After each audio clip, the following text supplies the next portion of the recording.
Good day, everyone. Welcome to Vanished Chicagoland Stories, the podcast. I'm your host, Pete Costanis. This is episode 88, season 4. Today's date is December 14th, 2021. And today I have another Christmas show to discuss with you. Thank you for joining me. Right now, the program will go into commercial, and this program is brought to you by Burger King. And here is a Christmas commercial from 1976. Enjoy, everybody. America loves Christmas with a million twinkling lights. America loves the sound of bells across the starry night. America loves a lot about Christmas, especially giving. So Burger King has gift certificates, 50 cents each, or books of 10 for $5. Great to give, great to receive. We wish you a Merry Christmas from America's Burger King. All right, everyone, I am back. I hope you enjoyed that commercial for Burger King. As you heard it, they advertised the gift certificates, just like McDonald's. I played a commercial on a previous podcast episode. I don't remember very well about the gift certificates at Burger King. McDonald's is the most famous. I guess they were going neck and neck in competition. A little bit about Burger King, still around. Their menu is mostly it's been unchanged, but they added a few things. When I was growing up, Burger King was very good. No, it's okay today, but it's not like the same. Anyway, I remember the Burger King restaurant at Fort City Mall in the 70s, and it was, I think, like next door was Kentucky Fried Chicken. They're both gone. And when I graduated from Bogan High School and then enrolled in Daly College, believe it or not, my father got me a job at Burger King.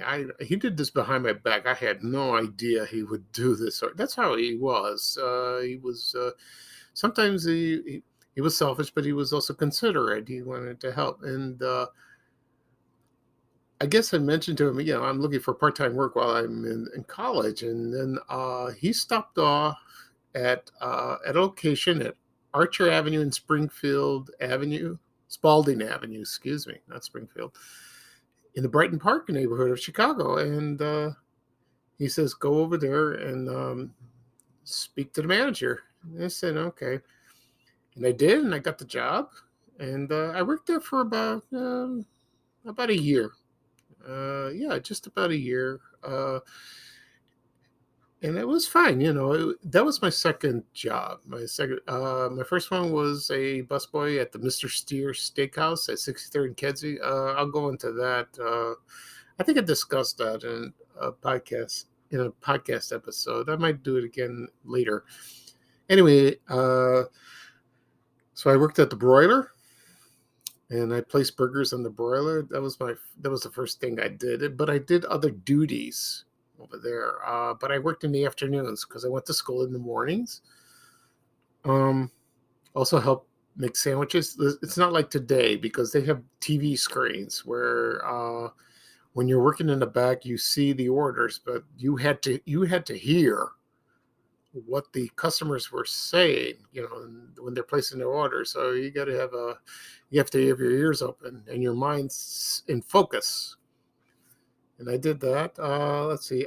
They had a drive-through. I didn't like doing cash register drive-through. That made me nervous because I didn't like talking to the public. I'm not very to strangers. I was nervous about that. Also made sandwiches in the back. Let's see what else I did. No. I cleaned the restaurant, cleaned the toilets, I did all that. And I did close sometimes the store, and then I did open the store in the morning, sometimes on Saturdays, and they asked me to do that. I didn't mind, but I had to be trained. And I wasn't doing well in school at Daly College, so I decided to go to DeVry Institute of Technology, and I enrolled there in March of 1983, and I had to quit my job because I was going full-time. and it's up on the north side. So there was no time for me to work. And I asked my manager, and she said, "Okay, that's fine. You just go ahead and pursue your opportunities. Go finish your education." And she was very understanding. Also told my parents, and they said, "Fine." And that was my Burger King experience. I just want to mention three things about Burger King that there are items that are no longer there, but this is what I remembered. One was the Whaler, the fish sandwich, the Yumbo. It was a ham sandwich. It was pretty good. I had that. And also Ice Burger. It was like a popsicle. And it was like in the late 70s and early 80s. And those are gone. So they were pretty good. Okay. That's enough for Burger King. Today's episode, I will discuss my Christmas memories of Gately's People's Store. It was a department store located in the Roseland neighborhood of Chicago, on the corner of 112th Street and Michigan Avenue in Roseland, like I said before. And because I lived there for about 5 years, from 1969 to 1974. The second part of this program, I will discuss about my favorite Christmas movie of all time. It's a movie that a lot of people might remember, but it's very old. And but I fell in love with it for the first time I saw it, probably when I was a kid. And it's Christmas in Connecticut, and that uh, it was debuted in theaters in 1945, and it starred Barbara Stanwyck. So I'll go into a little detail about that and why I like this movie than the others. Okay. Right now, first I'm going to discuss about Gately's People's Store. Now, that store, I don't know the early history of that, but it, I think it opened in the late 1890s, even earlier than that. But it was called People's Store, but it wasn't called Gately's. So there was a man called James Gately, and he renamed it in 1917. And when he added his name and opened the store, it was wonderful. It was a wonderful store. People still talk about it to this day, and people love it. They really do. And when I moved that is, my family moved to the Roseland neighborhood in 1969. We live in South Shore because my father owned a property at 11135 South Michigan. That was about a few doors north of the store. And we lived in an apartment above a shoe store. It was called Shift Shoes. And I loved living in an apartment, but it was kind of cramped. Not really cramped. There was room, but we needed. My mom complained because we needed a house. Because it was me and my brothers. There was 5 of us. So for the bedrooms, my mom and dad had their own bedroom. I had me and my brother had we shared a bedroom, and my younger brother, he had like a bed in the dining room. It was but we moved out in 1974 and bought a home. Anyway, my Christmas memories of People's Store was, of course, receiving Christmas toys from Santa Claus and, of course, my parents. And I don't think I remember asking, I want this for Christmas. I want this for Christmas. I mentioned the toys in passing, and my mom would hear it. Or when we went shopping together at Gately's, and I pointed out that toy, I knew in the back of my mind she would buy it, but but sometimes she never did. Sometimes she did, and it was wonderful. And the toy department was located at downstairs in the basement, in the lower level. It was right next to. There was a popcorn machine, and of course, there was also the famous donut machine. Now, a lot of people from the neighborhood remembered where they had the conveyor belt, and they dropped the dough, and they had the oil. They drop it in the oil, and there was a conveyor belt, and they make them right there from scratch, and it was a wonderful thing to see. It was great. That thing should have been in a museum. I don't know what happened. They just dismantled it after the store closed. Of course, they had a grocery store there, and So the toy department was not very big, but I remember everything on display. They had a lot of Tonka toys, board games. Um, the I don't remember the Christmas windows at Gately's. Not really. I don't know if they had any display. I don't remember, but I remember inside it was beautifully decorated. Also, there was James Gately. He was the big shot. He would be there trying to. Whenever you walked in the store, he would ask you, "Can I help you?" Or "Can I direct you to what department?" He was a very gruff man, but he was helpful.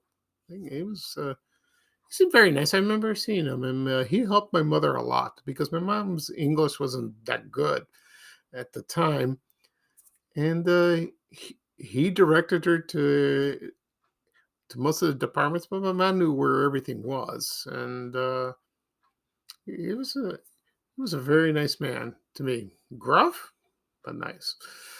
Anyway, the toys I received from Gately's was I remember I got a Tonka toy. It was like a Allied Vans line. It was like an orange truck. I loved that one. And there was also some Fisher Price toys. Remember there was a locomotive, and I had the Ferris wheel. It was all of it for Fisher Price. I had a house, the farm, like that. And I remember the board games. The most earliest board game I had was Kerplunk. I think I discussed that in a previous episode, and that was fun. It's a fun game. It's still available. You can find it on Amazon or Walmart or any store. It's a little different, but I remember the commercial.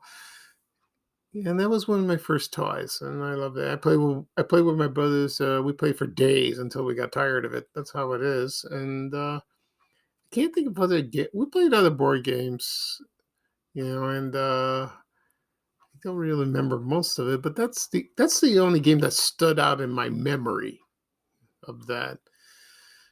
And of course, when we look out the living room window, we see the decorations of Michigan Avenue. And then when it started to snow, it looked very beautiful. It looked like watching a movie, like a Christmas movie. It was beautiful. Everything had neon lights, and you see the CTA buses driving by. Also, the South Suburban line, which ran on Michigan Avenue, that would take you downtown. And that was beautiful. It was a beautiful time. And Gately's was in business until they closed that store in 1980 because the area got a little rough and a lot of people left, and it was economically bad over there. So it stood there for a long time, vacant. And they opened another store in the mid 70s. I don't remember what year, probably 73, 74. They opened one in Tinley Park, where I think it's the Bremen Town Hall, and that closed much later, like in the 90s. And it was I never went to that store, but I've told from other people it wasn't the same in the Michigan Avenue. They had everything, but it wasn't the same at all. And I heard now it's a Menards there. Okay, and so Gately's stood vacant. They opened little stores in the first floor, and I think the rest of the floors were vacant. And I saw a few photos in a few years ago online and Flickr. A photographer went there, and he went inside the store. Actually, he went inside, yeah, and everything was, oh, it was awful. It was like trash, ransacked. It was awful. You could see the decorations of the toy store, the walls and all that. He took pictures of the parking garage, and it was, how many floors? 4 or 5 floors of that. And it was free parking. It was, you drove on 112th Street going east. There was the hill. And they knocked that down about few years ago, but the store stood still. Anyway, then about 2 years ago, the phone rang, and it was about 6 o'clock in the morning, and I didn't answer it. My mother did, and it was somebody from Fox 32 in the news, and he said, you know that Gately's People Store is on fire. I go, oh my God. Yeah. And she said, can we use a video of of the one you created that's on YouTube in your blog? Because I wrote a story on my blog. It was that's when I started working. Um, that's when the blog became published. It started in June 2019, and I wrote a story about maybe about a month before. I don't remember. I said yes because they asked permission. So I raced down and recorded the news on my DVR, and you know, my mother wasn't very happy about that because I woke her up. But listen, I was flattered. I didn't care. So I recorded and they showed it, and my name was mentioned. They showed parts of the video, but I was so sad at the time because it was burning. You know, the building was burning, and you know what? The memories were flooding in my mind of how beautiful it was, and a lot of people, and it was all over the news that day, and it was sad to see that. And then later on, maybe a month or two later, they demolished the building, so there's a vacant lot. So that was the end of the store. You know, it's erased. And according to like on Facebook and Twitter, a lot of people have wonderful memories shopping there. And now it doesn't exist anymore. And that's sad. Okay, that's enough for Christmas movie. No, my Christmas memories of Gately's People Store in Roseland. And right now we're going to go into a commercial break. And this second commercial is sponsored by Marshall Fields. And here's a commercial from 1980. Enjoy, everyone. Marshall Fields and Christmas. To help keep her warm on those cold winter days, wrap up cozy pretzel knits from Hanson. Match up hats, scarves, and mittens, all in a fun variety of styles and colors. Another gift she's sure to love is a box diamond pendant from Pierre Cardin, priced from just $20 to $24. Each has a half-point diamond that's sure to put a sparkle in her eye. Marshall Fields and Christmas.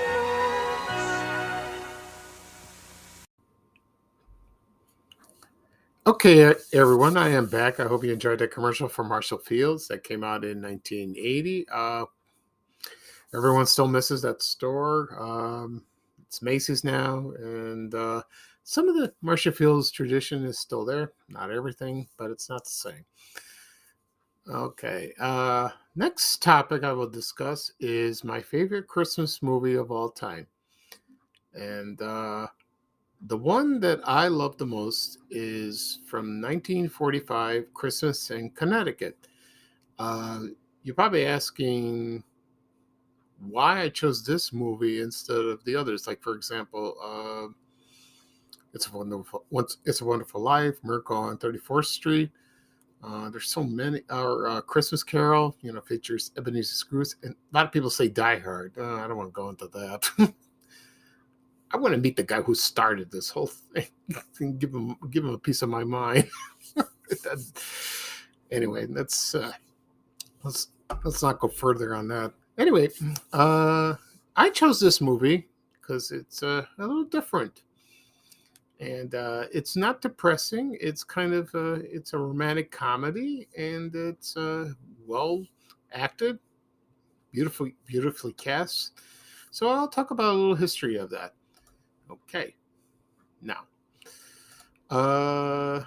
Christmas in Connecticut debuted on August 11, 1945, right around the time World War II ended, and it didn't play on Christmas. That was kind of bizarre. You know, if you go watch a movie about Christmas in August, that's strange.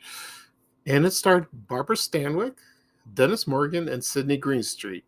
And the plot is about a unmarried city magazine writer who pretends to be a farm wife and a mother, and then falls in love with a returning war hero. Now, Barbara Stanwyck's character, her name was Elizabeth Lane, and she wrote articles for a magazine. And she was like the Martha Stewart of that time. She had wrote recipes, and but the truth was that she never cooked in her life. She can't cook, and she would get her recipes from her uncle, and he was a chef, and he owned a restaurant, and it was set in New York City, and she worked for a publisher. His name was Alexander Yardley, played by Sidney Greenstreet, who was best known for his role in The Maltese Falcon. Very big guy, and so the only people that knew that she was a fake was her editor, played by actor Robert Shane, who was best known for his role as Inspector Henderson on the TV series Adventures of Superman. And anyway, the war hero, played by Dennis Morgan, he looked at the magazine, and then he spoke to a nurse, and the nurse wrote a letter to the publisher and said that it would be a good publicity stunt for him to see Elizabeth Lane, and it wasn't true, and Alexander Yardley was not unaware for that. So his editor had told Elizabeth, this war hero is coming. We got to find a house, because she doesn't live in a house. She lived like in an apartment. I remember in the scene where they hung her laundry like that. Anyway, I'll